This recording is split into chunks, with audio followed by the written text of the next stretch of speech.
I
hit you. Why are you here again? Never mind. Okay. Hello, dudes and dudettes. Welcome to the second round of Duet Gaming. Sorry we're a little late. Our previous stream on S5E, Superheroes for 5E, went a little long. But this is worth the wait. We have a great triplet of couplets, triplets of duos of triplets, dudes and dudettes, whatever. Awesome people who play one-on-one. And they are going to give us all the tips tonight, this afternoon. Man, it's been a long Halloween weekend. I'm going to get out of here really quick so I can get my head back on my shoulders. But we had an amazing first stream a couple weeks back on Duet Gaming, and back by popular demand because folks wanted more advice and tips, and an hour just wasn't enough. So with that, I'm going to turn it over to Robin and Christian to get the combo started on this one, and I might pop back in later to share a sweet little anecdote about my old man. But other than that, we'll leave it to the experts on playing one-on-one. So enjoy this stream, folks. Happy Halloween. So welcome to Duet Gaming, playing one-on-one, where we're going to talk about how to, or just the experience of playing one-on-one games with a partner or a close friend or whomever, for that, any world, anytime experience that, whether it's Savage Worlds or any RPG, D&D, so on and so forth. So, and Robin, do you have anything you want to add to that, or? No, not really. Okay, great. For the start, yeah. So Chris, you mentioned that story that you wanted to share. Do you want to share that off the top and tell us a little bit about that? Yeah. Okay. Sure thing.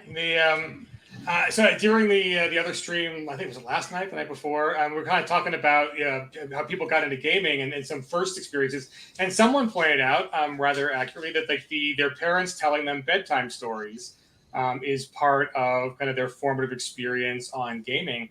And I just wanted to share I think my favorite memory with my dad is that he would, instead of reading these stories at night, because regular fiction is too boring, he would have to make up stories. And I had a very specific menu that I wanted covered. So he would make up these amazing fantasy tales. And, he'd always work in the self-protagonist that the writers do, but it was me. It was like, it wasn't Chris though. It was like, it was Toph, or it was Chris, or it was something else that was like, my young brain could catch on. Oh, this is me in the story. And so I got to be, a flying elf, or, a daring do, hobbit, or whatever it was in the systems. And that's how he would, put me to bed at night. And he'd have to carry on the story because, I'd remember up until I fell asleep, and then I'd demand to know what happened next. And so, I think that was kind of a formative experience in cooperative storytelling, in myth making with your friends. And Jodi pointed out, it is, technically it's like one-on-one gaming, right? You've got, a parent and a child sharing a kind of a shared narrative, a shared fantasy in your head, not just capital F fantasy, but, creative space. And we had, I think it was Presto was talking about this, because Owen Lean, I think Owen was talking about how he's got young kids now that are still in the single digits, and how his transition to bringing them into full-on RPGing is doing cooperative game telling. And I'm pretty sure we've had, speaking of Owen, in a previous stream for the ETU study abroad, Gilbert Gallo in Italy has he does the same thing with his kids. He does cooperative storytelling, and he allows them to do. This is not a bedtime thing; it's a daytime kind of thing where they like to draw. They're very good artists, his two kids, and so they draw their characters and have adventures. So Gilbert will help them with the narrative while they get to draw out what's happening. And it's a cool experience. And I mean, my brain is shrinking in old age, and I remember vividly the stories that the initial kind of founding stories. So that was a little just wanted to share and say kudos to Owen and Gilbert and all the parents like Jodi and Clint with their kids who kind of make cooperative storytelling part of it. So that's great. That's awesome. Well, thanks for sharing that, Chris. That's really fantastic. Appreciate you guys. Now let's get back to all the other goodness. Yeah. So real quick, let's just take a quick round just to kind of introduce ourselves, because I know some people like Jodi and Clint and Robin and Sean, everybody knows you guys, but let's just get a little bit into who we are and what our background is a little bit. Robin, do you want to kick off? Sure, I'll go ahead. So I'm Robin English Bircher. By day, I'm a faculty member teaching freshman composition at a state university, and by night I design and play games. Nice. Most recent release was Freedom Squadron. Yeah, nice. Yeah, and then Sean's got the Freedom Squadron shirt on. Since Sean's sporting the shirt there, you want to go introduce yourself as well?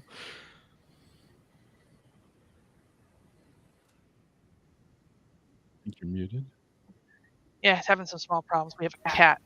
Yeah, the problem is the cat, yes, who is right in front of my screen at the moment. Oh, that's great. So it's like shuffling I'm away. Sean Tate Bircher, and I kind of fell back asswards into role-playing game design about a decade ago. Started a blog called Wine and Savages. Yes.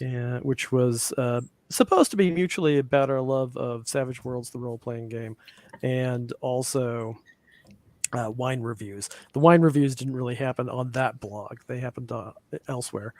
But from there, I apparently impressed some people, and they hired me to write on some professional projects, and it has snowballed from there. Freedom Squadron, currently available on DriveThru RPG as the field manual, and the Friends Foes manual is our most recent big project that we led.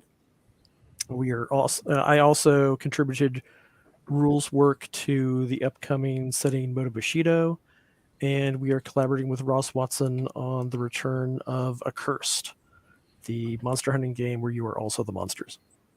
Wow, Moto Bushido. I remember that being talked about years ago. I thought that got shelved. Wow, that's so cool. It was at the 2015 Gen Con. That's the only Gen Con we've actually visited. We also tried to get a different project up and going at that time, which fell apart, but Moto Bushido is back. Awesome. Very cool. Jen, you want to introduce yourself? Hey, I'm Jen Sutcliffe. I'm one half of the Immaterial Plane. We're a small game, tabletop game studio. We make mostly supplements so far, but we are working on our first setting, so TBD. But I've been playing Savage Worlds for about 5 years. That person got me into it. And prior to that, I had several years of playing other RPGs, but Savage Worlds has become my favorite.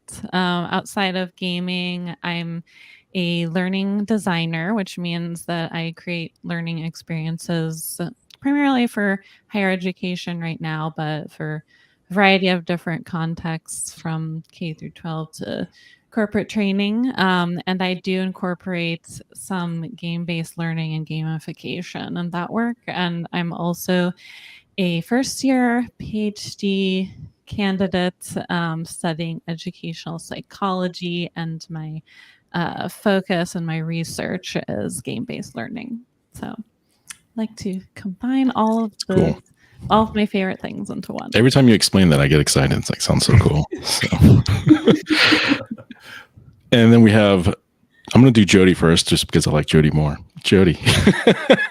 That's I mean, like, it makes sense to kind of, I actually like Clint more. I just do that just to mess with Clint. But go ahead, Jodi. yeah, go for Clint.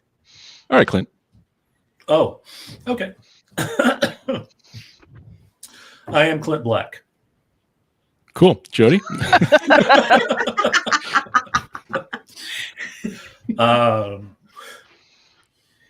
You may have seen me on such things such as Arctigator versus Crocosharkosaurus, or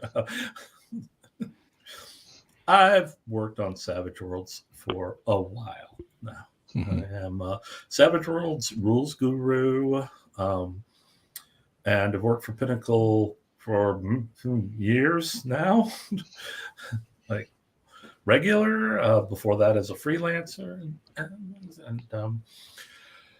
I've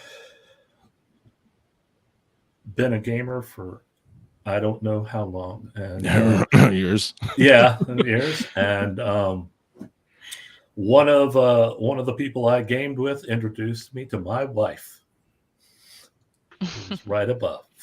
Awesome. Segue. Yeah. And you've Never been happier before in my life. very good.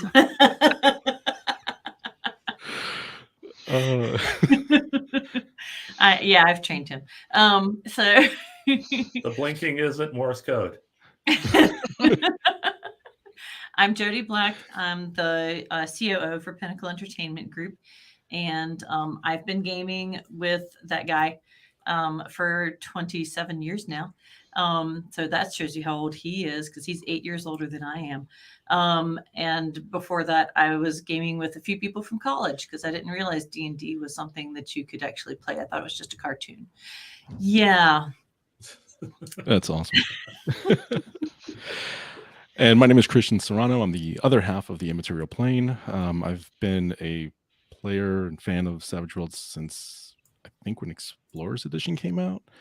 And since then I've been probably tinkering with Savage Worlds adaptation of Eberron, because I love Eberron. And so I've been hopefully we'll have something quasi-official released soon. And Jen and I are working on a new setting, TBD. And we've done 2 products on the Savage Worlds Adventurers Guild, Artificer's Codex and Herbal Alchemy. And we're really excited to do more in the future. So, yeah. And I've also done some podcasts that, Manifest Zone and things like that. But, yeah. All right. So let's go ahead and get started talking about this. So I think the first thing we want to define is what do we mean by duet gaming? And in the subtitle, playing one-on-one. And what we mean by that is sort of like where one person is GMing for the other person. And there's all sorts of nuances to that in terms of like whether the GM is also playing or whether they're switching off and things like that. And we'll get all into that. So let's start with talking about like one of the things I love about it is the convenience of it. Jodi, do you want to kick off with that one? I mean, so first of all, what we're talking about and what all of us here are bringing to the table as experienced people, as duet gamers, is that we live with each other. We're all in relationships with each other. And Clint and I, all of us. well, not one. Yes, we all live in one big house. That's Yes, a whole yeah. thing. yeah, that'd be an interesting. And real house estate to costs stretch these us days. from Yeah. Texas Wow. to Georgia to North Carolina. So, but in Clint and I's experience, like we're literally working and living together like 24/7 because we work for Pinnacle and our other company, and we're a married couple with children. So we spend every minute together, and we kind of like each other. So that's good. The convenience is we don't have to worry about, everybody's schedules lining up. We don't have to worry about, somebody got sick, so we have to cancel at the last minute. Are we going to change plans or whatever? We have a couple of hours. Let's game. It's almost like pulling out a board game, but because for us, we're so familiar with Savage Worlds, we're just going to pick it up right where we left off and continue gaming. If anything, the hard part is saying, no, it's time for bed now. We've got an early morning. We really need to call it quits here. Yeah, we had Yeah. that problem this week. Yeah. It's easy to keep going like 1:30 in the morning. You're like, oh yeah, we should go to bed now. Yeah. Mhm. Yeah. And then I'll also say for Clint and I, we drive to all the conventions that we do, Mhm. especially the ones where we bring our game tables. So we're getting ready to drive to BGG.con in Dallas in 2 weeks. So we're going to drive from North Carolina to Dallas and back. And the entire time we're in the car, we are gaming and we can't wait. We're going to have like this nice long 15, 16-hour stretch of gaming. We're good at it, you know? I mean, like, we don't need a map or anything. We can just kind of theater of the mind most of it. Mhm. I've got my notes out in front of me with some character sheets, and yeah, we can go into all of the how we streamline it later, mechanic wise. But you know, that's the convenience of it, is we can literally do it anywhere. Clint and I will take a walk and we'll game. It's awesome. Yeah, and you can use any system, obviously, to do one-on-one games, really, and some are designed for it. The nice thing about Savage Worlds for us is we have so many options to do kind of theater of the mind, you know, quick thing, stuff like that. So it lets us in the car switch what we want to do. If we're home, we can pull out a map if we want to do something that's more tactical based. So Mhm. that's a nice thing about our system. But again, any system it's possible. So we have a question from John Doom. Is it better to have like a set schedule for it when we plan out a playtime, or do you more often do pickup games? Not pickup in the way Clint just meant it, but my quick answer is both. It can be either or both. So if it's a thing where you just want to pick it up and run with it, you can. If you want to schedule something out just so that you can dedicate that time and make sure that you're continuing the game, I think you can do that. Robin and Sean, what are your experiences with that? So we always kind of start with kind of like setting up a first game or two, just so that we make sure we have characters, we have the idea planned out, we're ready to go. We'll play a session or two, and we have to make sure, because that first session generally needs to be a little bit longer than, to make sure we're getting our feet wet, getting comfortable, figuring things out. But after that, it's sometimes it's scheduled, sometimes it's pickup. Mhm. But it's important, I think, to get the game going first, and that might need scheduling. Yeah. It's funny you mentioned that, because Jen and I, we had to take a hiatus for past several months because we had a lot going on and moving and things like that. And so now we're like, okay, we got to set time to start something new, and we're trying to get that scheduled so that we can kick that off, because otherwise it's just unless you dedicate that time, it might not ever happen. And so A lot of the time, it basically comes down to, for us, are you tired tonight? Yeah. Do you have the energy to game, or do we want to just crash and watch TV that night? Oh yeah, that's our nightly conversation. It's like, same thing with writing. Do we want to write, or do we just want to binge on some shows and go to bed? So Yeah. But yeah, oh yeah, totally feel that. Jodi and Clint, what about you guys? Oh yeah. I mean, obviously you plan when you're coming out. Yeah, I mean, we have that. We also we have a day of the week, which interestingly enough, one of our college-age children has moved back in because they're still going to college, but they have plans for doing something else in a different semester. So living on campus wasn't going to work out. And there is a regular game online. They play one night a week, and it's like, so that's become game night in the house.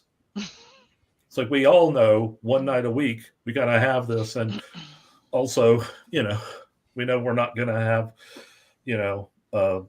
someone coming up like, are you going to feed me tonight? Gosh, what? We're gaming. Can't you tell there's important things happening here? What? The dogs don't do that? Oh, well, no, the dogs are like dogs. It's like, are you going to walk me tonight? Yeah. Are we going to go outside? Are we going to go outside? Are we going to go outside? Are we going to go outside? Okay, I'll take you outside. Come back in.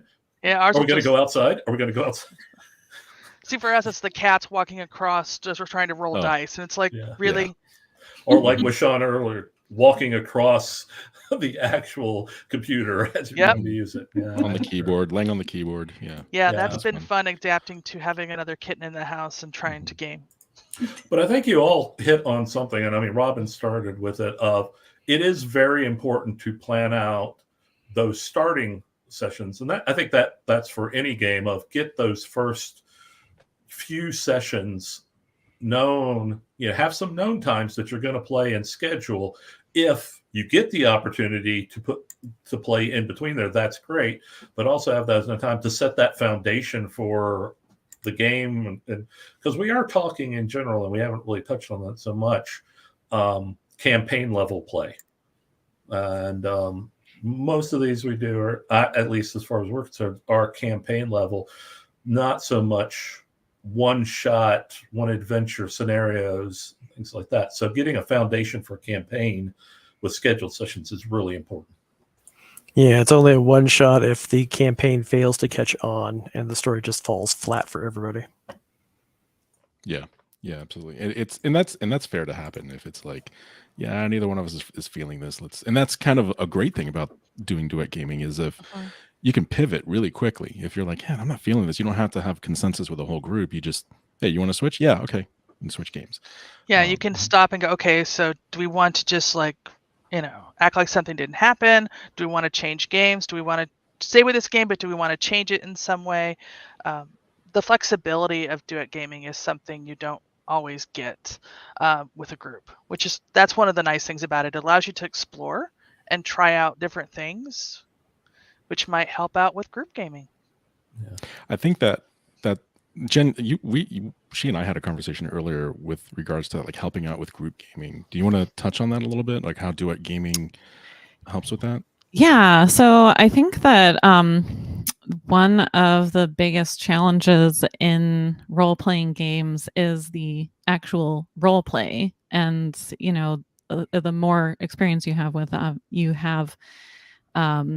exposure to different scenarios and different interacting with different types of character and how you might respond to that. And I feel like duet gaming has definitely sharpened my ability to just like really come up with good responses on the fly. And it's also an opportunity to just it doesn't really matter in duet gaming so much if you're like to Robin's point, like, oh, actually, I don't think that my character would have said that. I'm just gonna rewind, and because often I'm just ad-libbing so much that experimenting I think is a great aspect of duet gaming. And so in a sense it feels it's collaborative storytelling just like a group game, but in some ways it feels a little more like you're writing a story sometimes, because you can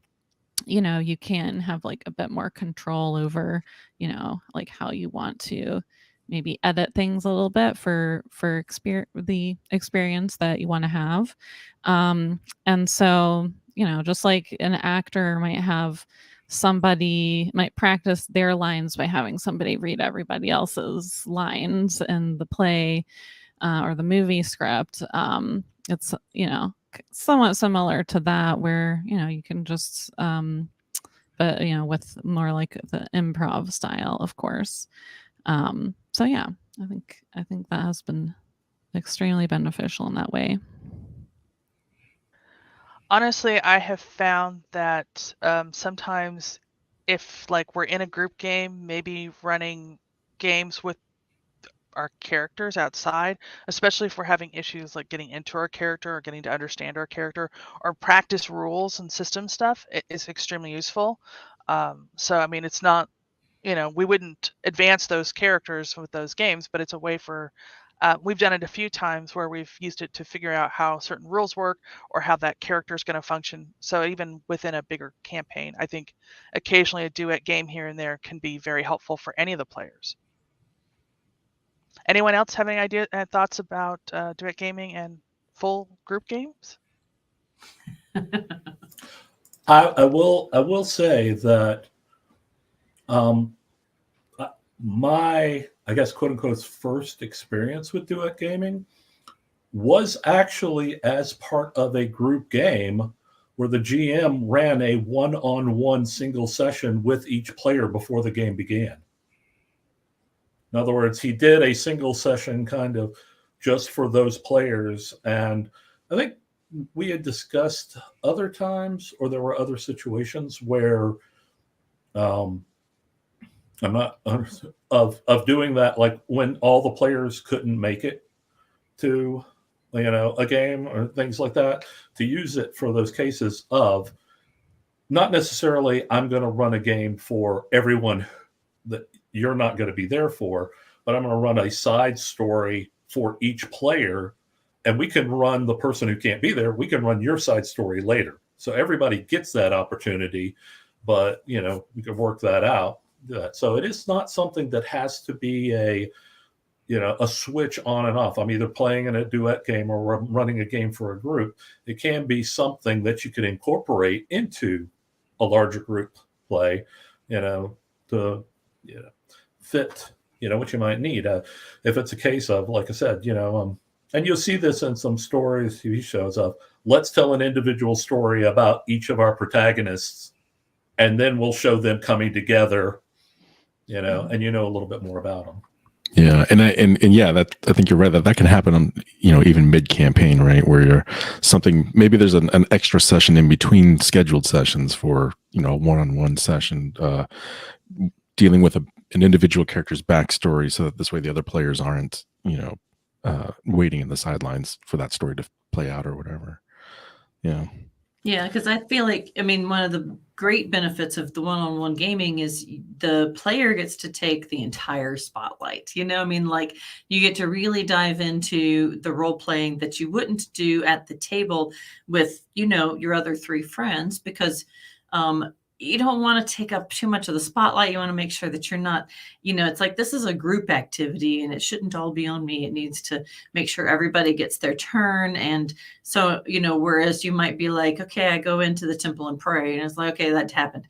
It's like, well, I kind of wanted to say what I was praying about, and, like what I was wearing and how I was kneeling, and, like, well, whatever, like that was important to my character, but I'm just going to like send an email to the GM later, or maybe we'll, meet afterwards, and I'll be like, by the way, when I did that, it's important for me to let you know this, so, in a way, GMs already do one-on-one gaming when they pull somebody away from the group to be like, okay, only you know this, or this is something that happened just for you because you're the one who made the notice check and you're away from everybody else, and now we're going to bring you back to the group and you decide how you're going to tell everybody.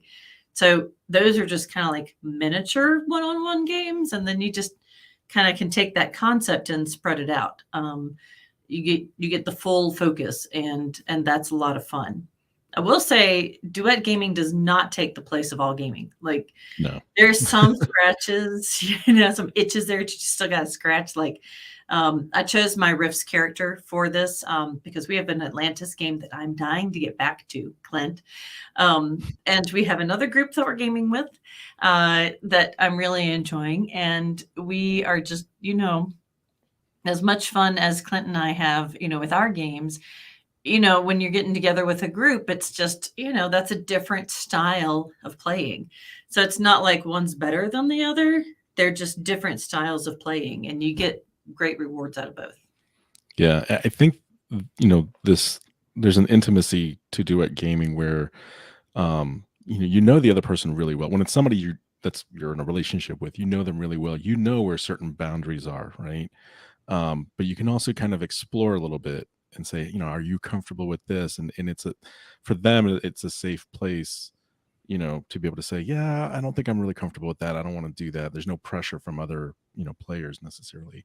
Or if they do want to, go in a direction that maybe other players might not be comfortable with, you can explore that easily enough. But yeah, like you said, there's also the group dynamic that contributes so much too as well. Yeah. Robin, Sean, do you have anything else? I'll let Sean answer if he's got anything. Well, I agree with the thought that duet gaming is not the same as group gaming. They both have their strengths and weaknesses. I'd say that group gaming tends to be funnier. Yes. Yeah, I think you're right. There's Yeah. you can get much more focused and dramatic. And actually, and Jen and I talk about this a lot. So I want to get Jen to chime in on this about like that focus time that we can get as a player. Focus time in terms of like the if you want a GMs. scene to draw out more, for example. Oh yeah. Or Well, and yeah, I was going to add to that when that was mentioned earlier that the person who's GMing, they are really able to like tailor the game to you specifically, and so like with a group, you'd have a session 0 to kind of like set boundaries and talk about like what kind of game you want to have. And even with someone you're duetting with who you know really well, that is important to have too, to just kind of set the, establish the foundation of the game. Like what kinds of experiences, what kinds of characters, what kinds of, what do you want or not want this experience really be tailored to you specifically. And then, not only do you get to put more of a spotlight on your character, like your main character, but there's also in our games been opportunities for me to role play other characters like extras, or like in our Longmar game, Christian has a character, but I'm often, controlling them in combat. And so I get to also put myself in other characters' shoes. And so that's a fun experience as well.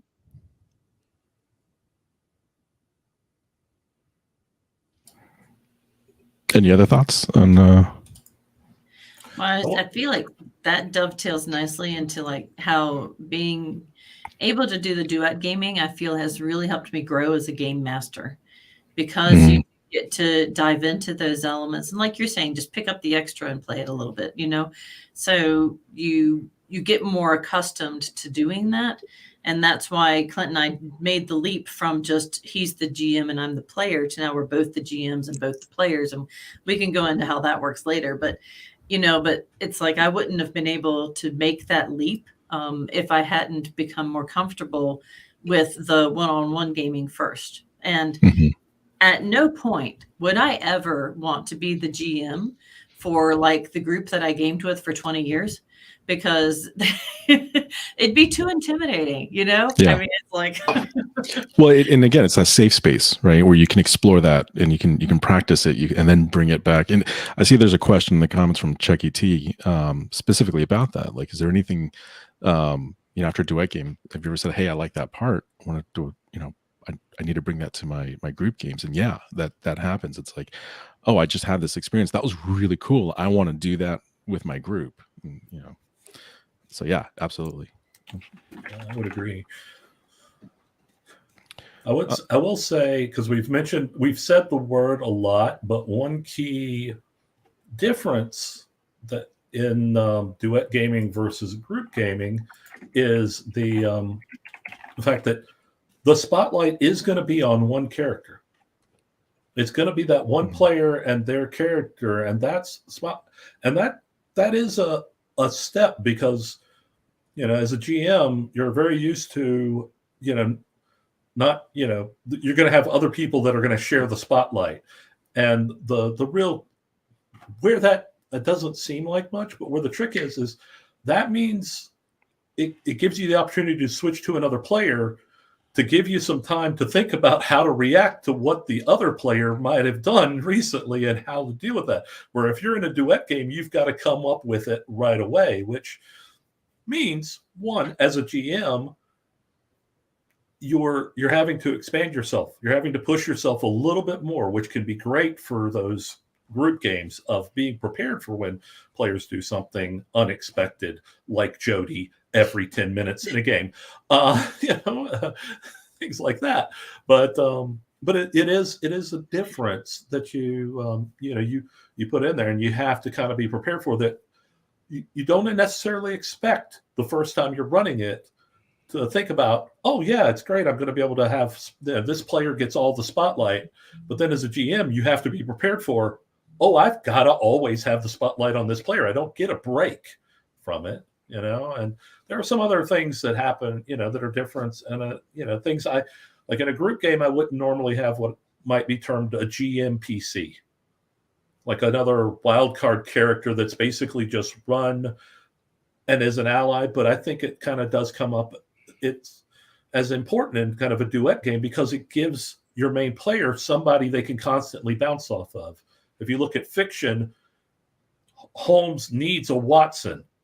You've got, this is kind of, the stories are named after this one guy, but there's always another major player that's kind of in there. That's part of that. Not necessarily that you're leading them by the nose, but that they have somebody to role play with about the story itself, that they have that trust with sometimes, giving them that person to do that with. I think with duet gaming too, being able to bounce back and forth between who's GMing and who's playing, so that you take turns being the Sherlock versus the Holmes, or versus the Watson. I mean, the Sherlock versus the Holmes. Right? Yeah. Could be like that. Yeah, and I think too, we talked a lot about as a player having that space to explore and so on. And to your point, Clint, about the challenge of being a GM, it allows GMs to also experiment, right? To be able to, try, like Robin, I think you mentioned earlier, different mechanics and such, and then learning and practicing them, but also just the approach that we take as a GM, when we're running in a scenario. Does anybody want to touch on that more? That is actually a great thing in general about duet games that I like, that when you need to have a discussion with the entire game group, it's that person right there. That's it. So a lot of the things that we kind of talk about, like, and I think we discussed this last time, and I think Jen mentioned of, hey, we need to retcon something that happened. It doesn't require talking to everyone. And it's also a case of it's affecting one player's character, really, is the thing it is, where a retcon in a group game could have impacted each player differently, and it makes a lot of difference. So there are things of, hey, let's try this. Okay, all I've got to do is talk to the one player about it. Or after a game of, I don't know that worked out exactly right. Or like Jen talked about, I was kind of ad-libbing and I was going with this, and that's in hindsight, maybe that didn't really fit that character. I kind of, as a GM, you run a lot of different NPCs, and sometimes it's like, I think I just switched to a different NPC. Wait, okay, sometimes like that. But having that thing of all those things where you need to talk about it as a group and get everybody's input and everybody's kind of okay, balance out, just comes down to a one-on-one discussion. So kind of moving from there, so kind of kept coming up with the idea that rules are really important in in duet gamings. And thankfully Savage Worlds has a lot of additional setting rules people can use. And I think that really aids in duet gaming compared to, say, other systems that, we have the setting rules we can choose to use or not use. And some of these work better than others. And I think recently for me, as I've been working through my rock and roll game, I started to see how I could also manipulate and work with rules that are already there, partially in duet gaming, to see how they work, how can they function, what can we use these for. So I think that's one thing duet gaming is going to allows me as a designer to do that, but it also allows me as a GM to figure rules out too. And choose what rules might work, not just in my duet game, but also in the others. So anybody have thoughts about what setting rules that they found have been useful in duet games? Yeah, we use Common Bond just as a default setting rule, where we can just share bennies and so on. And there's been plenty of times where, while my GM PC has 3 bennies available. Jen's just like, I'm gonna use one of those, and I'm like, go ahead. I think you need it. So which is nice, and it also helps because you're one player, right, with one other ally versus like an entire party. So in some encounters, particularly with Savage Worlds, the dice being kind of swingy and exploding and so on, being able to share those bennies really goes a long way. So that's one off the top of my head. I'm trying to think of others that we have. I know Sean's got a bunch. Ooh, I want to hear those. Well, I mean, the most obvious one is Heroes Never Die. It's the game is over if that character is dead, unless, specifically something about the setting. So you want to default to more of a James Bond approach where they get knocked out and captured and the villains tell them the plan, and you can move from there. So that's a big option. Let's see here. Born a Hero is another favorite. Yeah, Born a Hero is always good. Frankly, I always find novice characters, first level characters in pretty much any setting to be kind of frustratingly limited. So it's a lot of the time who we start designed off that way. So we'll usually start off with a few advances, usually starting characters at seasoned at the very least, and often starting them at legendary if we want somebody who's got cinematic abilities. And again, going back to James Bond. Dumb luck is almost necessary unless you want things to be particularly kind of cruel. Like Jodi? We are, so. Like Clint seems to be suggesting over there. Jodi would never play a game with dumb luck. No. She must have her crit fails, and they must be worse than what even the rules would come up with. While I will say I shook my head at the Heroes Never Die, I will say we always use the wound cap rule. Oh, that's limited a good one. to 4 wounds and anything, which means it makes survival an option. And it is also a case of it's just having out there that rare instance with wound cap, really, of you've been incapacitated and then you've crit failed, because even if you're bleeding out, if like you're the only character, it's still the option there, like Sean says, all the spotlight is on this character because they're probably very important, so they will probably bind your wounds and take you captive for some reason. I'm really curious about a combination of like wound cap, Heroes Never Die, but with gritty damage. If you want to do like a really gritty, brutal kind of setting, but you don't want the character to die easily necessarily, I'm curious how that might play out. It might totally be crap, but I have no idea. Yeah, like maybe they have like some permanent, hindrance from, whatever happened in either in combat or, whatever traumatic thing the character went through that affected them.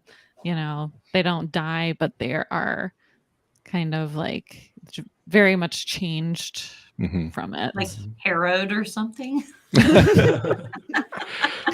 Kind of like Fair that. point. Yeah. See, some settings allow the character to die and still keep playing. Right. Mm-hmm. Right. I will say, like Sean said, we also have started most of our games at 4 advances seasoned for characters. The exception being the current one we're playing. But the current one we're playing, the characters are starting out with superpowers. So we've started at novice level. So they're already, because they have superpowers, more capable of what they're able to do. Not that I don't miss those advances, but, I mean, Rifts or Freedom Squadron would all that way, since characters start off with so much front-loaded ability. Right. But I was going to answer Chuck E.T.'s question. Or answer for myself as the player, rather, about how does your significant other handle you killing their favorite NPC? Cry. Well, we're going to find out next session. Yeah, right. Well, I guess We'll get like back to you on that. NPC, like if it was my main character, I would. If we didn't discuss this as a possibility beforehand, obviously I would be Cause very problems. upset. Yeah. And so that has not happened because Christian knows me so well. But I think if it were, I personally, like if I know that there's potential that my character can die, or that might happen. We're not playing Heroes Never Die, and we are setting that as okay. This could be an Right. outcome. I will have a new PC lined up already, so that I can look forward to that. And Yeah. okay, well maybe this one's gone, but this other one's cool too. So I can move on. Of course, I would mourn them appropriately, but that to me helps, I think, and get in the mindset of like this is a character that's might not be around forever. I think for like a significant NPC that's like core to the plot, I think that's one of the reasons why Heroes Never Die might be important, because that applies to villains as well. So if you want that recurring villain, you can use that setting rule. As far as a PC dying, a cool trick I've used, I use this in the zombie apocalypse setting where a character can have an ally that's like a connection, a bond with another character that's an NPC. And if that character or if your main character perishes, you can then pick up that other character, and then turn them into a wild card. And now you're playing through their experience. So I think there's possibilities for things like that if you have NPC allies. I think it would also depend on. No, go ahead. I'm sorry. It would also depend on, you're saying their favorite NPC, as if that other player isn't going to have multiple favorite NPCs. Yeah. I was thinking and GM. Some of which are going to be ones that you're like, I just randomly created this person, and you have decided to adopt them into your family for some reason effectively. This kind of happens otherwise. Yeah, it's like some But like Jen, I will say that in some instances when we've gone into certain things like big battles and things like that, or those kind of things, I tend to preface that with there is no guarantee of survival for anybody in this. And, it's like, one campaign, the military son of some major NPCs, crit failed during a mass battle, did not imagine survive somebody having a crit fail around Jodi. Yeah, did not survive it, and and that impacted things. And I mean, sometimes those things, it'll lead you to different stories, which that's kind of what the players are there for. But as a GM, that's also fun, I think. So, sorry, Sean, go ahead now. I have long wanted to, but I never have actually implement a rule where it's kind of like Fanatics, except working for the heroes. You can choose to sacrifice an NPC if your character is about to die. I would love to put that on the player once in a while, just to kind of. I've never loved you so much as I do right now. I mean, that's such a dramatic moment, especially if it's an NPC that's close to you, right? Like, yeah, it'd be perfect for like a James Bond feel espionage game or something of that sort. I keep coming back to James Bond because that's like perfect example of solo protagonist game. Yeah, with supporting cast. Speaking of setting rules, though. Let me go through them. There were some that we discussed last time that now, since we've done some different games, we don't necessarily use all of the time, like multiple languages. We had said before, that was a big deal, because the one thing you don't is if you only have one player, you don't want them incapable of communication with a lot of different people because of languages and stuff. But, it also occurs that, Savage World gives the option of, you could say a character has more than one native language. It doesn't necessarily mean it's quote unquote native, but that they've learned a second language, if you want to add that. And we've used that in our most recent game, that characters start with two languages. still means there are linguists out there, and you take the linguist edge and you can get that kind of stuff. But we've done that. But the one that we do always come back to is the setting rule that I created for a game, which is versatile, where every time you advance, you get the effect of a normal advancement, but you also get effectively a skill point. Being able to get a new skill at a D4 or raise a skill if it's below the linked attribute. Effectively one skill point. Because the thing we found is when you only have one player, even if they have one wild card ally, whatever, there's a lot of things that player has to be able to do. Doesn't mean they have to be great at, but that they might need to be able to pull, because you don't have that group dynamic of, hey, we've got somebody to cover this role, we've got somebody to cover this role, we've got somebody to cover that. And, that's important. And if, we definitely do have some things in our game that come up, and Jodi has actually done this recently where, my character interacted with some NPCs who actually broke into his place, and these extras rolled like an 18, like in his home and at his office, to pick the lock to open his safe, to break into his safe. So she's just decided, because in both cases they rolled high teens or into the 20s, I think. The dice just get basic. That for these two guys who couldn't do anything else if they want, they were just savants at like cracking saves. Well, and it was one guy, and actually, it was just like he had one die, and he's like, he just kept acing and acing and acing. I'm like, okay, so we did it one time. Let's try it at the office too. Acing. And I'm like, okay, that guy is your safe cracker connection now. And his name is Mikey Mason, because we actually know Mikey Mason. Anyways, also Google him. He's great. Yeah. Google his music. You'll love it. You'll laugh. Yeah. But my character ended up catching them at his office, breaking in, and I rolled like an 18 for intimidation. And these guys were, and it helped that I had like an ogre behind me as extra muscle or whatever. And Jodi says, these guys just give up everything. But because you're not outing them to the person that hired them, they're going to be available in case you ever need a safe cracker. Yeah, just knock me out here, just like outside, and we never even got into your place. That's right. So it's the classic, I need you to shoot me in the shoulder kind of thing, right? Like, yeah. So that option is there for when you need some absolute skills, obviously, to throw somebody in. But versatile helps to, hey, at least I've got a D4 in thievery if I need it. Right. Which I don't think either of our characters do in this game, really. But you're going to need it, of course. Yeah, of course. Yeah.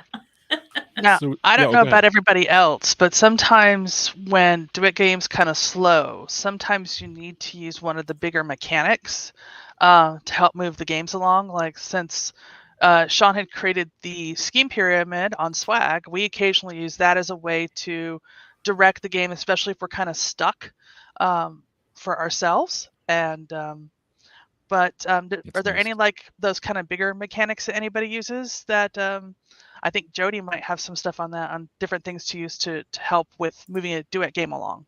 Well, I mean, I want to give my example, but I want to hear an example of yours, so I don't feel like all I'm doing is telling stories. I mean, there's been several times where we'll just kind of get stuck on where to go with the game. Maybe both of us have had maybe a couple of really busy days and hadn't thought about anything, and so we'll pull out the scheme pyramid because that'll allow, because the scheme pyramid works so that we can kind of slowly come up with our what we're doing based off of what the cards are. So certain cards would suggest certain types of skills, and so from there it's a lot easier to build sometimes. And I find this is especially true in convention games, but also in Duet games, sometimes using these kind of mechanics, especially like also dramatic tasks are a great one for that, when you want to role play it, but at the same time you want to roll dice, and those kind of mechanics help with that. So does that help? Yeah. So my story about using like the the existing mechanics in kind of a new and creative way actually was spurred by something Clint did for me at the end of our Deadlands campaign. So dual GMing, we each had a plot point campaign that we were running for each other. And we kind of had areas of like, I've got these kind of themes and you've got these kind of themes. So we won't clash, with the storylines. So Clint wrapped up his storyline first. And like the final battle, it's basically usually a combat, that kind of thing. But he didn't just run like a combat. He did round by round mass battle happening out there on the field, and like me taking down the big bad. Like each round I'm playing the combat, and meanwhile this mass battle is going on around us. And it just kind of narratively worked, that this is the center of the action, but this is the long drawn out action that was happening too. So I thought that was really cool. And I was like, I want to do something cool for Clint's end game too. And where I'd placed it, which was a pyramid that got kind of shifted into the middle of the Rocky Mountains.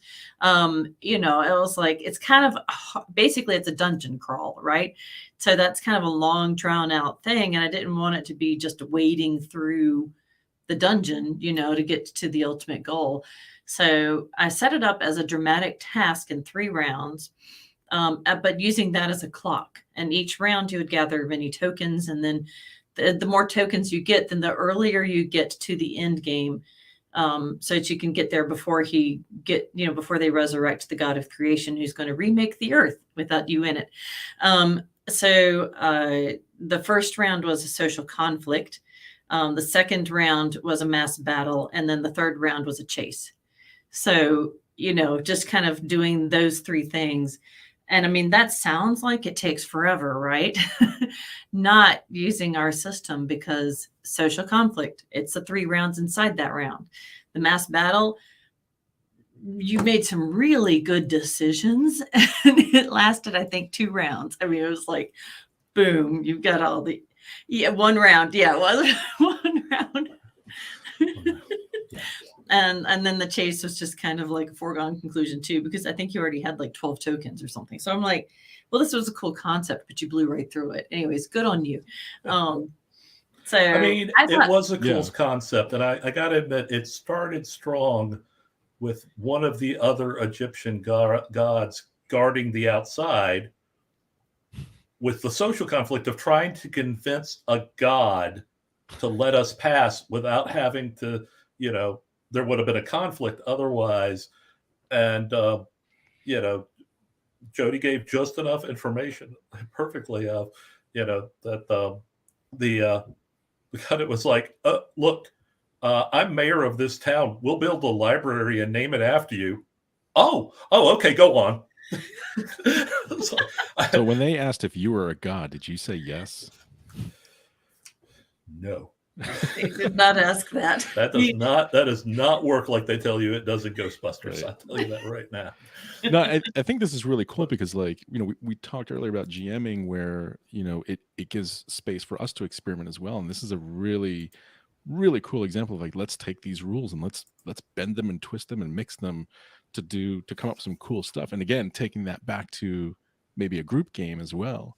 And I think also, so one of the challenges I think with duet gaming with somebody with whom you're intimately related is when there's conflict between, say, your character and their character, right? And it's easy to role play that and then maybe go a little bit too far, right? Or and you're kind of like, okay, I think I just pissed Jen off. All right, that's not good. Yeah, I was gonna say usually you're the one who goes too far, right? So what's really cool is being able to use some of the the systems built into Savage Worlds or whatever system you're running, but like social conflicts. We use social conflicts for example, where in our Longmar game we had this magic diamond that corrupted the mind of whoever was possessing it, making them greedy and selfish and so on. And our characters were intimately involved, so this created this tension between the 2 characters. Now we could have role played that and it could have gotten really ugly, or let's just do a social conflict and we'll let the dice determine what happens. And that worked out really well, right? So it's healthy for relationships. I'll say that. Yes. yeah. And it's all in good fun. And it's, if something's like, I didn't like that, I also have a lot of agency as a player that in this duet scenario. I think that like in this example, it was kind of like the one ring, like my wishes, like we both wanted this thing. And doing the social conflict was a quick way to resolve that. And I think that, going back to bringing stuff into a group game, like that was we could see how that played out with two people, with two characters. What if there was a whole party of people and they were all like kind of vying for this object, I think that would be really interesting to see. And I personally haven't experienced that in a game before. So maybe we'll see that in one of our group games someday. You should read the story about the head of Vecna.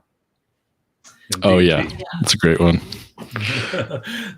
Yeah. John Doom made a great comment. Emotional bleed, I think, is a good term for that. And where it's, that can come, it bleeds out of the game and into your personal life. So, Sean and Rob, I'm curious if you guys have ever had anything like that happen. Far too often. But, what we do is when that happens, we stop and we step back and have a drink and play with the cats. I like the drinking part and the cats. And that kind of can sometimes help recenter things and go, okay, that went too far. Now, how do we, do we retcon this? How do we work with that? How do we adjust it before we can move on in the game? Are you okay with this? Because that's, going back to those ideas of making sure everyone's okay. But yeah, one of the biggest things is when that happens, you've got to stop as soon as you can and try to and do something to kind of disconnect so that you can talk things through before you can keep going. Do you have anything to say, Sean? Be careful. I try to keep things light and fluffy.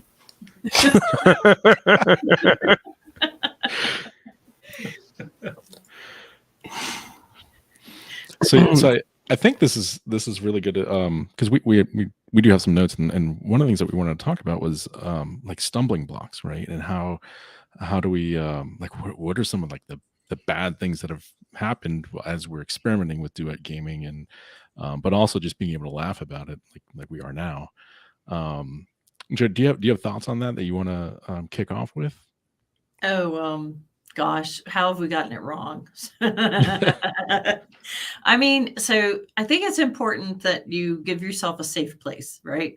So whether you're gaming with, when you're doing this one-on-one with your child, of course you want to do it right. Like you don't want to screw up, and you're probably not going to introduce any subjects that are too controversial or, not age appropriate or something like that. You got to trust yourself in a lot of respects. So the same thing holds true for like gaming with your partner. Like there's a lot of things that you just know are going to be okay, but also allow yourself the freedom to fail. Like, allow yourself to say, okay, that was wrong. Let me say, I'm sorry. Please give me the freedom to do that, because there were certainly times when it would be like, so for Clint and I, we kind of have a bit of a trigger where children are concerned because we have kids, and anything that puts children in peril really makes Clint uncomfortable. So when I introduced an undead child, because I was like, oh, this is a cool way to get this news into town. And then he's like, we can't, no, we don't have any, no, there are no harrowed children. And I'm like, okay, no, you're right. Let's retcon that a little bit. And that's not going to happen from now on. We're just going to make sure nothing ever happens to children. So like if the entire town is in peril, the kids are in the schoolhouse and they're fine, because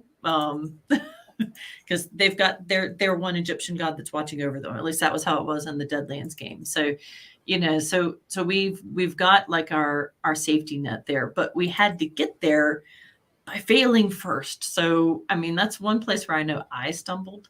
And then of course, when you're talking about like places I stumbled, like with the kids, yeah, there might be times when you just get really angry because they're not doing it right. And you're just kind of like, okay, time for you to go clean your room. I'm gonna go. I'm gonna go. You know, you just have to let yourself get out of the situation, and Yeah. they don't know any better. Honestly, My daughter, one of my daughter's first characters was a necromancer, and she's like, "I'm going to summon a skeleton and have it do this." I was like, "I'm going to pause." Yeah, I think John Doom had a good question here, and he said, "Should there be some kind of safety tools in use for a duet game in addition to Robin's excellent comments?" And I think you need to have that discussion regardless of who you're playing with. We might know each other very well, but Jodi and I have definitely had that discussion of, hey, we're going into this game. You know, there will be some themes along this, like, you know, what are we okay with? You know, both of us, like, as far as that going, especially when you're doing the co-GM, you know, the point of, it's easy enough for me not to bring something in that I'm, you know, not comfortable with. But if we're swapping out GMing, that's, you know, that could be it. But yeah, you want to have that. But I think some safety tools, I mean, are kind of, I don't want to say inherent to the game of this nature, because like we talked about before, you always have just the one player there to talk about. And in some cases, safety tools are there for players because they may not know how the other players feel about something, you know, and how giving them a way to communicate, you know, I'm not feeling great about this, where they don't have to necessarily explain it to the whole group or whatever. And, you know, when it's just one player, one GM, it's easy enough to go, I'm not okay with this, you know, right up. And, you know, and it does depend on the player, you know, and and GM relationship a lot too. And I think it. Oh, go ahead, Jen. I was going to add to that. I think it also is creating a space where, like, with Jodi's anecdote about the Herald child, like, you can also learn what those things are about the other person and about yourself. Even like maybe you just like didn't know like something that came up was actually something that's triggering for you. So and then that's like a safe space to practice saying out loud, hey, I'm not cool with that, because I think that can be a lot harder at the game table, especially when you don't know the people. So just, I think it also allows you space to get comfortable with speaking up about that. Yeah, building that confidence, so to speak. I think it's also important to note that, like, the six of us, we've been in our respective relationships for a long while.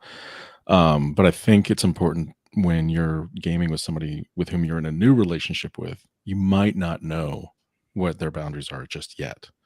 And so those safety tools are important for that, because then it still gives them the opportunity to be able to say, I didn't tell you this story. And, you know, that makes me feel uncomfortable, or this is, you know, I've had this experience, and, you know, and again, having that intimate, safe space to be able to do that is important. So, I mean, I've found that with duet gaming, you have to make sure both people are willing to talk about things. Because sometimes I know there are times like I'm like, why isn't the game going this way? It should be going this way. And I get upset and I have to step back. And sometimes it's hard to explain either as a player or a GM to go, hey, I think the game should be going this direction. I was hoping it would go this direction when it's not, because that's where the other person's going. And so even with people who've played for a while, you still have to make sure that each other's willing to chat about where you'd like to see things go, because it is more kind of like it's more cooperative storytelling. So if it's not moving you have to be willing to do it. And that sometimes that's hard to do. Even if you've been we've been together, next week we'll have been together for 24 years total, been together, Congrats. not married, Right, married yeah. Still. 22. But and so sometimes it's, even with all that time, it's sometimes we have to remind ourselves we can tell each other. And we're constantly with each other, not quite as much as Jodi and Clint, but kind of close. I think that's a really good point, because because we have that spotlight, there's a certain story that as a player we want to experience, but the GM might be thinking, oh, I have this really cool story that I want to bestow upon my partner, right? But it might not be the story that that player might wants to actually experience themselves. So I think you're right. I think that open communication about, hey, I really would like to to explore this part of the story more, and I think that's And it's and I tricky. think that Yeah, because you can have instances where the player might think, oh, this part of the story is going this direction, and it's kind of like, I don't know that I want to do that. But as a GM, you understand story-wise, it's like, well, it might look like that, but this is kind of a foundational basis for a whole other story that's going on, that's giving, it's a little bit of foreshadowing and some minor clues. This isn't really the basis of the entire storyline, but there are some things in here eventually to pick up. So, but it does become very important on the communication of, hey, that's not where I go. It's like, well, we don't have to, focus on those elements, but there are things that will impact kind of an overall story here. Just, stick with it and trust it. And there goes my wife. Okay. She's like, Yeah. I've had you must enough of have this said guy. something there. Well, I was gonna. I think she felt like I was gonna put her on the spot, because this coming Wednesday, Jodi and I will have been married. It's our anniversary, Yay. a certain number of years, and she's almost never been able to say off the top of her head, or even start counting with fingers, how many years have we been married coming this Wednesday, honey? 26. Hey. Hey. So Robin, Yeah. you were going to say something else. Yeah, earlier. it's just that I think with duet gaming, especially since both players are going to have this very strong idea of where they want the story to go, it's going to be a lot more crucial, because in a group game, everyone kind of goes in expecting that you're not going to have as much, it's not because you're not the star, for starters, but the more flexible with that. But in a duet game, both parties can get very, very strongly attached to where they want the story to go. And because it's both of their games, just theirs, that's going to happen a lot more. And that's why the communication is going to be absolutely necessary. But, yeah, indeed. Yeah, I couldn't agree more. Do we want to? Oh, go ahead. I was going to say, I just think that you can't hit the ground running. Like you kind of stumble in the first parts of the campaign, especially. But I mean, I think in any game, like you're getting used to your character just like you would if you were playing, or you're GMing. And like with any campaign, like it doesn't start smooth ever. So that doesn't matter if it's a big table or a small, just the one-on-one gaming. I mean, you have more communication about it, but like for our first, character arc for our new game that we're doing, I told Clint afterwards, I said, can I just apologize for how I ran that? Because I feel like I flopped my way to the finish. That was awful. I was all over the place. I knew where I wanted to go, but I was just kind of like grasping at giving you the clues, and we got there. It's fine. And a lot of it was doing the setup work. Like we didn't have all the NPCs in place. We don't have all the locations established, So, it was like, okay, we're having to do this, and this, and the plot kind of got sideways, but he's okay with that, right, honey? and it's easy to do that because, like, you're, especially because it is an individualized story, it's easy for the player to go in a direction you weren't anticipating, and then it ends up lingering in a space you didn't intend to be that drawn out, and that goes back to that communication, right? Like, do we want to link? Like Jen and I have done that, where we're like, do we want to keep lingering on this scene, or do you want to fast forward? And then that helps set pacing and stuff. Yeah. I will say she did a better job than she thinks she did. Just that. I also think if this is the first time that you and your partner are duet gaming together, it's going to feel the same way, like Jodi was saying. There's going to be a lot of stumbling and feeling things out, and so expect that. Don't think you're failing because you're feeling that. It's okay. So Just keep going. I mean, it gets easier. Understand the power of the retcon. Yes. The Right. awesome power, and that's so much easier with one person. Sorry, Clint. I'm distracted by the cat. Sorry, yeah, she doesn't always like when we're both on the computers for a while, so Yeah. she'll start crying and throwing little fits. And so the easiest way to cats- get her to be quiet is to just let her come and sit. Ours do Yeah. the exact same thing. Yeah. She's an old lady who has her ways. Yeah, that's Can exactly we- how Jodi is. Sometimes I just Wow. have to let her come and sit on my lap. And Wow. Yeah. I want attention. Okay. So that brings up a good idea. What have been some of the crazy kind of silly things that have come out of people's duet games? Those stories you like to tell because they're so hilarious. Ooh, I'm trying to remember any. Marcy. Then you go first. So we just started this new game. It's the title is The Wine Witch. It is going to be a cozy paranormal mystery romance set in a small Bob's Burgers style coastal town. Robin's character is the titular wine witch, and that's also the name of her shop, where she, as a secret worshiper of Dionysus, sells booze.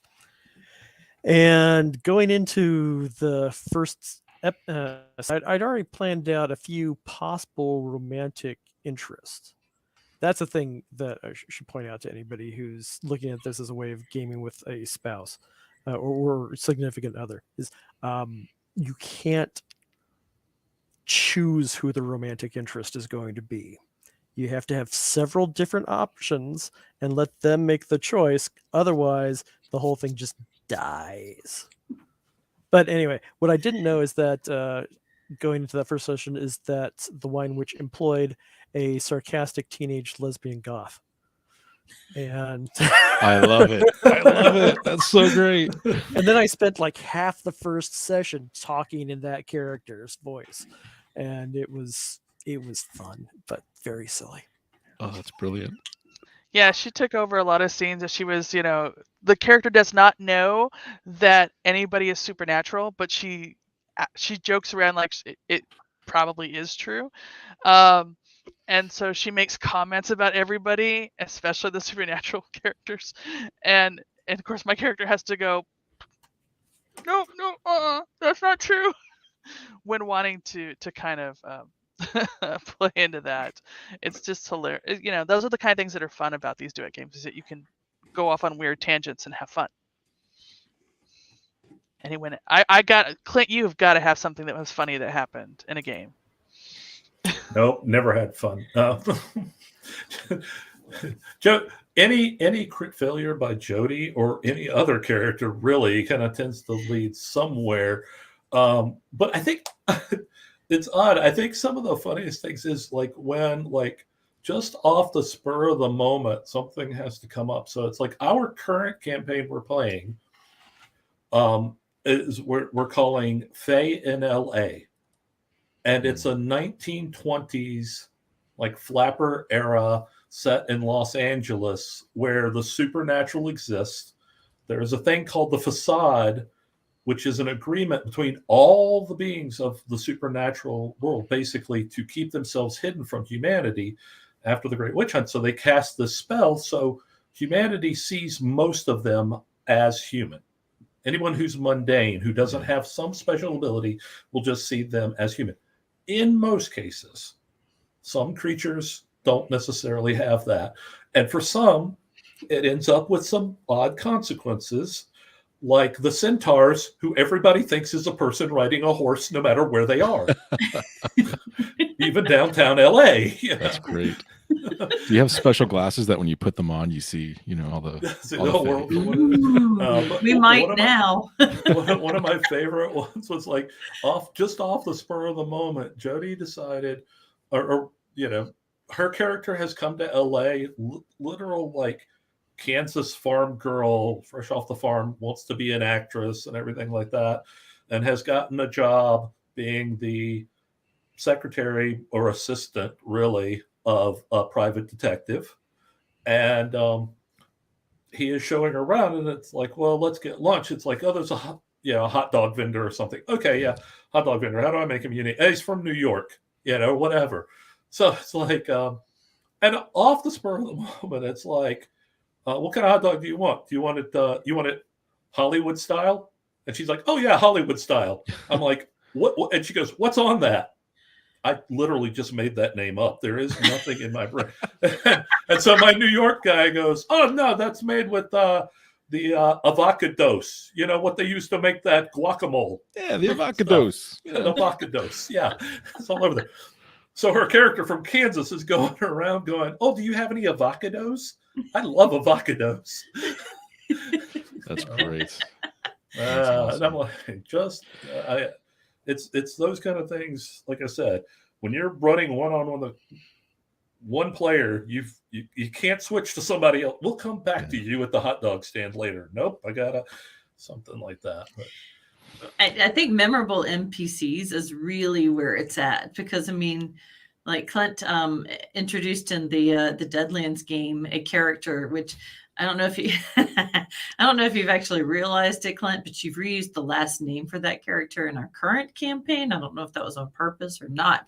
Dupree is the last name, and then the Deadlands campaign, just so over the top fashion designer, nobody can build, things better than Dupree, and just, this is Dupree's quirk is that Dupree refers to Dupree in the third person. Yes. Nice. Dupree. Dupree does not do, yeah. That's right. Yep. That's great. Dupree, That's awesome. more importantly, Dupree is a mad scientist fashion designer. He's created fabrics that do not stain. That's cool. Yeah. Or cleaning and things like that. On occasion, Dupree's clothing may explode, but that is not Dupree's problem. You sign waiver. Dupree is gone. That's awesome. So I'm looking through the chat to see if there's any questions, or if anybody in the chat has any questions they want to raise that we can answer, or if anybody here on the panel has any additional questions that they want to ask. Dupree or DuPont. Right. Actually, I'm curious about. We gave ourselves extra time this time, because last time we came up against the end of the hour and we were like, oh, we didn't talk about this or this or this. So, So if you guys have questions, please pop them into the chat whatever platform you're watching on. We will see it.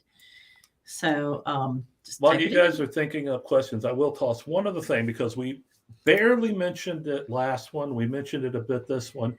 But in a co-GM game, a duet game, where basically you have that, like we talked about before, the GM PC, and essentially each one switches out who's the player character and who's the GM. One thing that we have, quote unquote, as our setting rule is, rather than deciding when the characters advance per se, where we might be making a decision that's, affecting our own characters because both are advancing at the same time, we've just decided that when we switch who is GMing, the characters get an advancement. Mm-hmm. So when one storyline is switched, and now we're going to switch to somebody else, okay, that's an advancement level and things like that. And it leaves us open. We can still, because it goes back to other setting rules we can still reward the other player, not an advancement, by using conviction. We do have conviction in all of our games, and conviction becomes kind of in lieu of, hey, you got an advance. Here's a conviction for doing something really good. The advancements, though, we kind of set up as a, that's our setting rule. Whenever we switch out GMs, characters advance. Mm-hmm. Yeah, we just coincidentally do that with each story being a Savage Tale from Longmar, so it works out that way as well. Like after that plot point is done, or that Savage Tale, we just advance. So it looks like we do have a couple of questions, Chris. If you'll pop them up on the screen, so we could do them one by one. Ooh, okay. Let's say, Sean and Robin, you want to go first on that one? Who handles the gore? He and fight does. more? I wish I could do it better. I just, yeah, but he can. So I guess he should tell us about how he does it better. I just do it better because I'm usually the person running the game.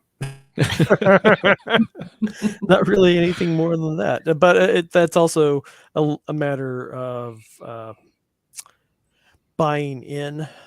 Like I mentioned, the new game, The Wine Witch, it's going to be a murder mystery, and I said cozy, but that doesn't mean that she's not going to wake up in bed with a dismembered corpse. Ooh, yeah. Yeah. Wow. That was decided before the game started, so I know it's coming. Right. Yeah. Which is important. Yeah. Yeah. I was going to say, has that happened yet? Oh, so that's a shoe that's waiting to drop here. Yes. Clinton, Jody, do you have any gore or horror I mean, stories? if you're talking about dishing it out, I think I do. I think I dish out more gore and frights than Clint does. Mhm.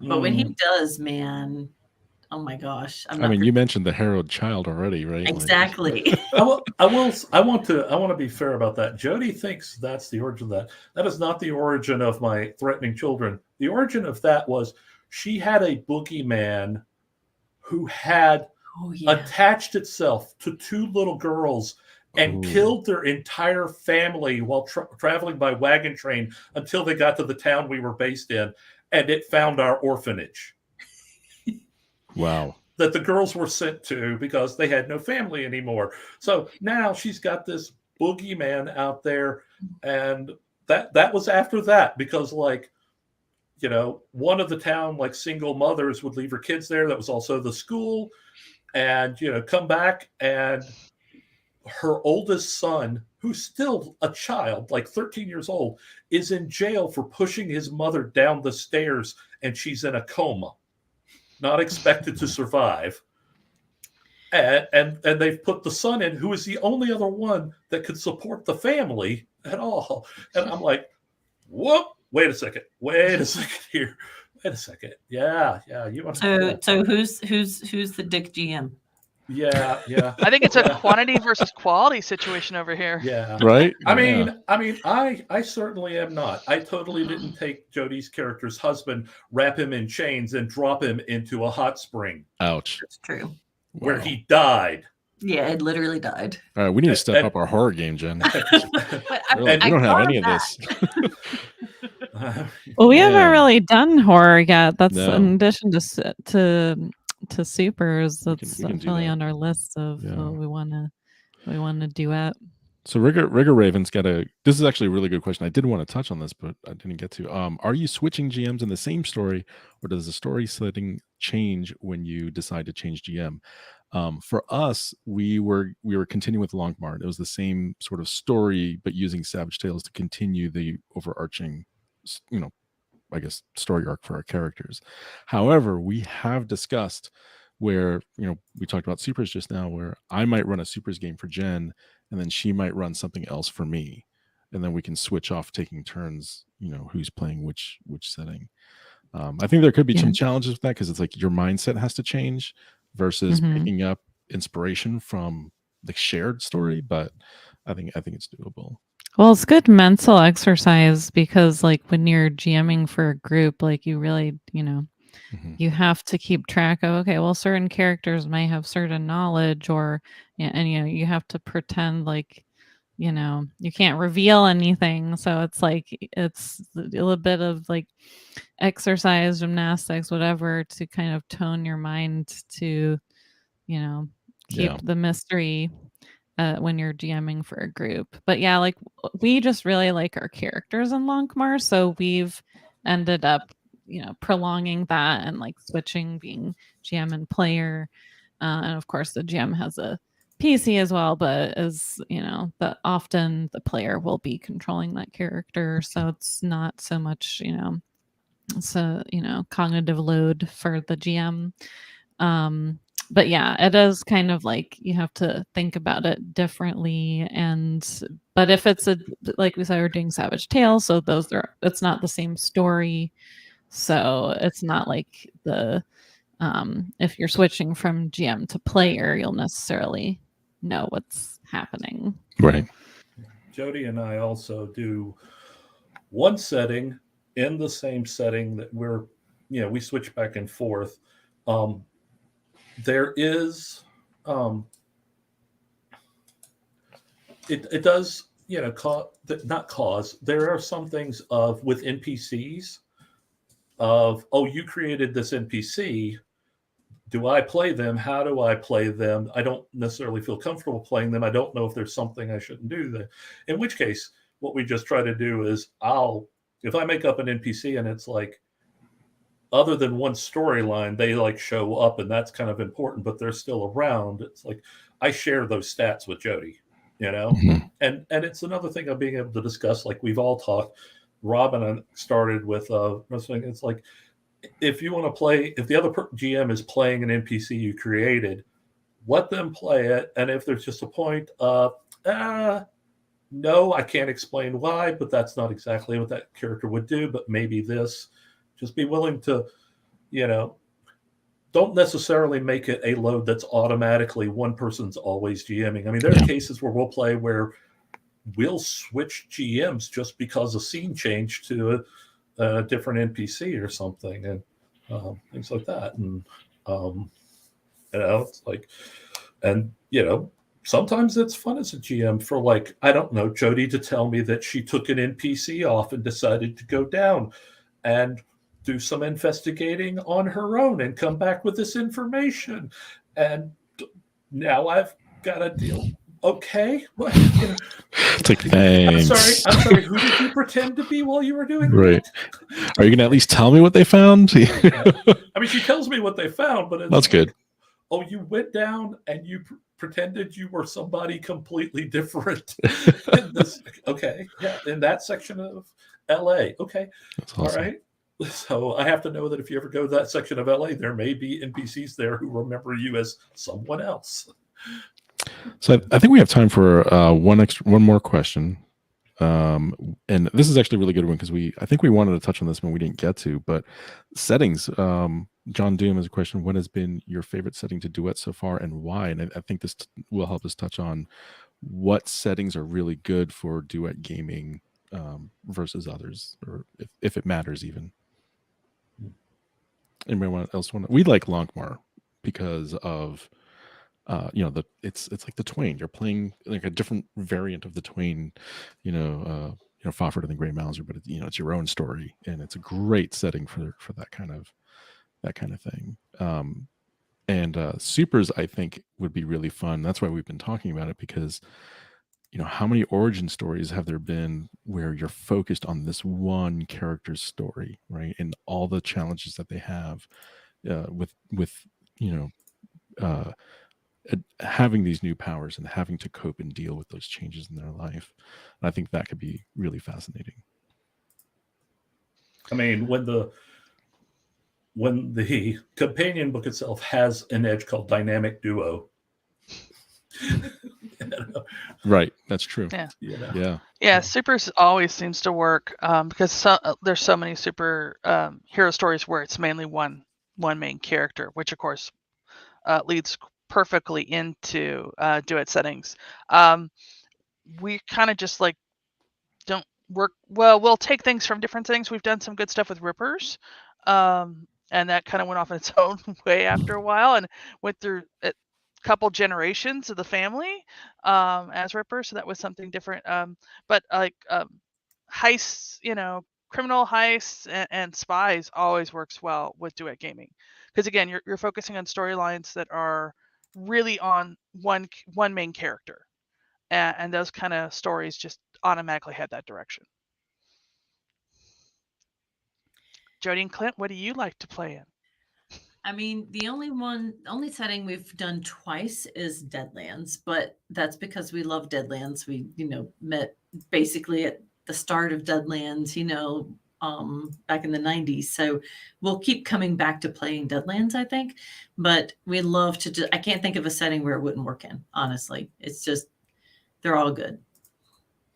I mean, I think one thing that has been good is, and I mean, Sean, I think you touched on this as well, is mystery settings work really well. You see a lot of, we've mentioned Holmes and Watson, or Sherlock and Holmes, depending on who's talking. But Holmes and Watson and things like that. But it's like our first Duet Deadlands game was set in Deadlands, but it was based off the Nick and Nora Charles characters of the Thin Man movies and novelization. I mean, it's like, that's just it's a great duo there as well. And I think that's kind of brought us back to Faye in LA, where we're dealing very much with noirish private detectives and mysteries and things. That is, we haven't really touched on this, and I'm just kind of realizing I think that's another strength of a Duet game, is it works really well for mysteries. With one person, you're giving them that mystery to solve, and it's weird, but doing mysteries with a group, yeah, it's great that they work together and they figure things out. But sometimes you get this thing that everybody wants to try to figure out the mystery, but it's one player in the end who maybe figures it out, and everybody kind of agrees. It's like, I kind of wanted to figure it out, It's like, well, if it's a one-on-one game, you're going to have to be the person who figures it out. Yeah, sure. and you can draw out those scenes with that individual character, doing the investigation, or maybe they got caught and they're having to, deal with the consequences of interfering, or whatever it might be. Right. Yeah. And sometimes it's like, especially with a noirish game, the thing of it's a fiction thing, but I forget. Is it Chandler or Hammett, one of the authors, who says, when I can't figure out where the story's going next, two guys burst into the room with guns. Yep, exactly. It's like if the player gets stuck, have two guys burst in the room with guns. Somebody's kicking in the door. Yeah. Well, there's also the ability that the GM can go, you know what, whatever the player figures out is what it is, which is a lot easier, I think, in Duet games. Yeah. It's the God, Ron Blessing calls it. Is it the Quantum Ogre thing, or like whatever? Yeah, whatever. Yeah, and they often come up with a better reason, even, as to why it should be that character, or whatever that is the antagonist or whatever. Yeah, the Quantum Ogre is where I came from with dealing with mysteries and Robin, and I think it's turned into its own thing, which is the Quantum Suspect, which is whoever she feels the clues point most to is ultimately the villain. So you got to be kind of, and it works out sometimes better, right? It does, yeah. I mean, you can. We will have game sessions that go on for quite a while where we're just figuring out, why did this character do that, and throwing around the theories that the detective and their amanuensis come up with, and that is amazingly fun. Okay. So I know we have another question. Right. So this one is from Red Claw. My wife is excellent at role-playing, but inexperienced as a GM, especially Savage Worlds. Any thoughts how she can approach the role, especially because she's a bit of a power gamer and doesn't want to overwhelm with tactics? I'll go ahead and start, since I keep trying to maybe be a GM in a Duet game, but my GM style just doesn't work that well. I keep trying, I keep struggling. But put me in a convention and I can go all weekend, and run group games pretty well.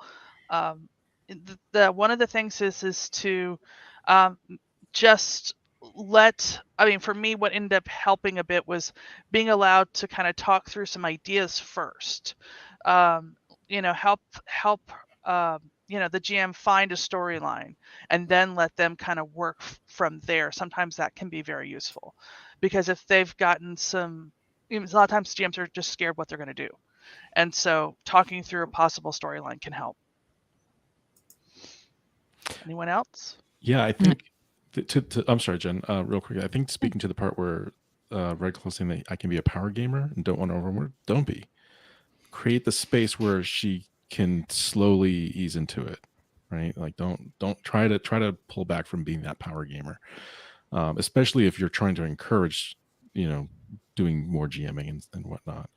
But yeah, that's Yeah, and so that was, when we started duetting, that was the first jamming for Savage Worlds that I did. I had previous GM experience for other systems, but not Savage Worlds. And I think that, yeah, being able to talk through things, and in the beginning, just keeping your expectations reasonable, because there may be questions that come up because they're a new GM during the game that you could help coach them on, but it might take away some from your experience as a player if your expectations aren't managed. Like, make that part of the goal of doing that duet game with her as GM, to provide some of that coaching, and like Christian said, the space to, yeah, like for them to fail as well as the player would be allowed to. So that has been, it's been really helpful for me to get that experience in the duet game, knowing that like the expectation isn't that I'm gonna be perfect or like even running the best game initially, and I need to like get my sea legs first, and now I'm a lot better. So It's about doing things in little bits. Yeah, I would also add to that Red Claw, you made an important point at the beginning. You mentioned yourself being a tactical power gamer kind of thing, but you said your wife is very good at role playing.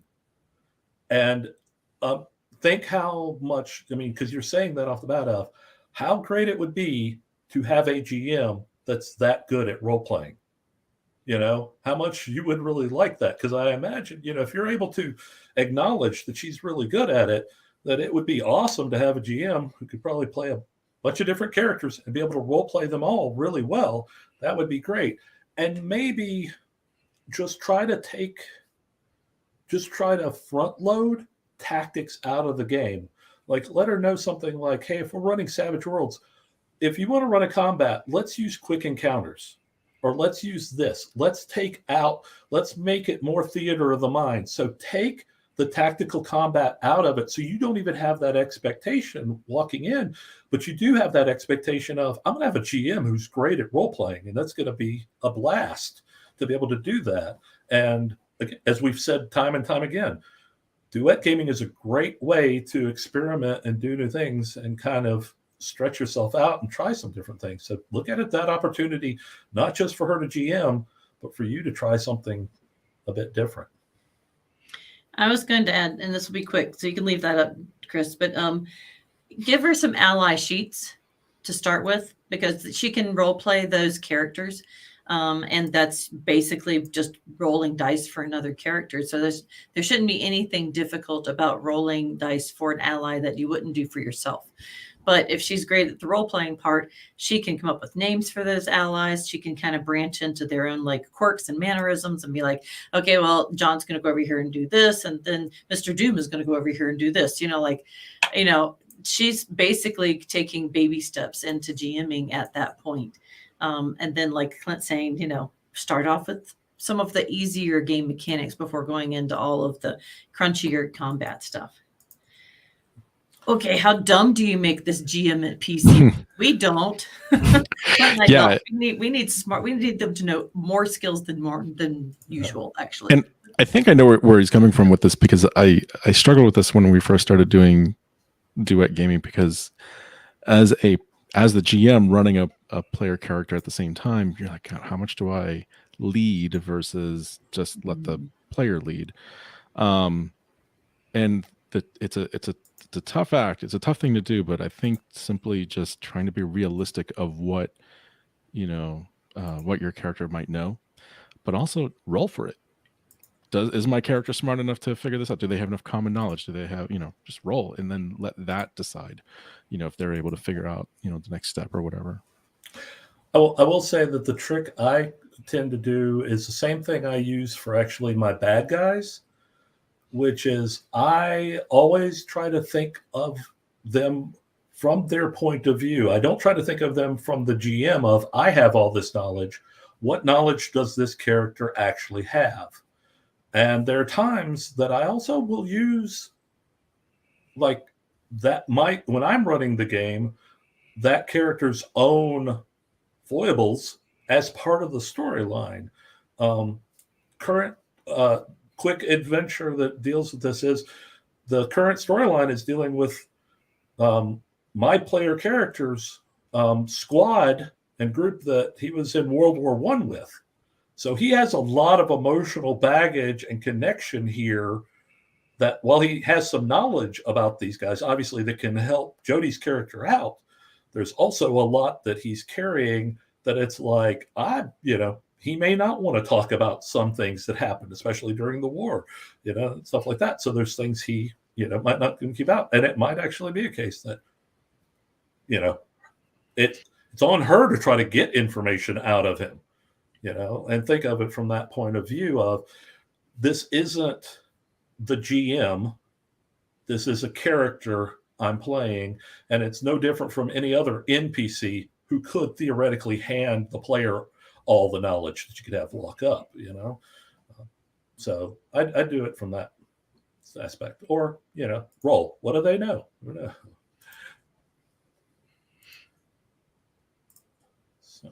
So that's another good question. What products are helpful for Duet games? Savage Tales, Bestiaries, and Archetype cards off the top of my head. I think those are really good tools if you just need something to inspire and pick up and run with. Those 3 tools alone can really go a long way.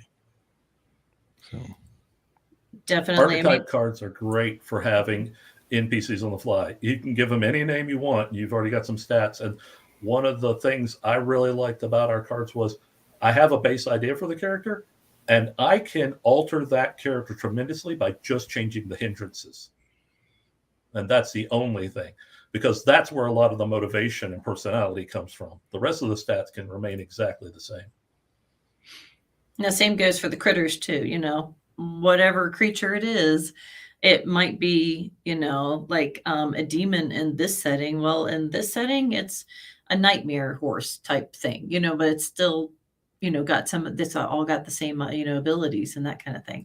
Or I did cold trappings on it, I think, so it's like you can just reframe the trappings and reskin it, and it's the same. It's the exact same stats. You don't have to be very clever. It's great. This is not something, you'd use this in any game, but with regard to bennies, like managing like the bennies in the game with the duet is like a little bit different than in a group game. Because you'll start with a set number, but providing opportunities for the player to earn more bennies, allowing like their allies, their wildcard allies bennies, and then of course in our game Christian's PC has bennies, and we use the common bond feature. Sort of related to your question, but just like came up in my head that like, this is you have to think about that a little bit differently. Let them flow. Let the bennies flow. I think we had one last question. One other question. So how much damage would a tomato do? According to the rules, it's an improvised weapon and small, so I think that's already in the rule book.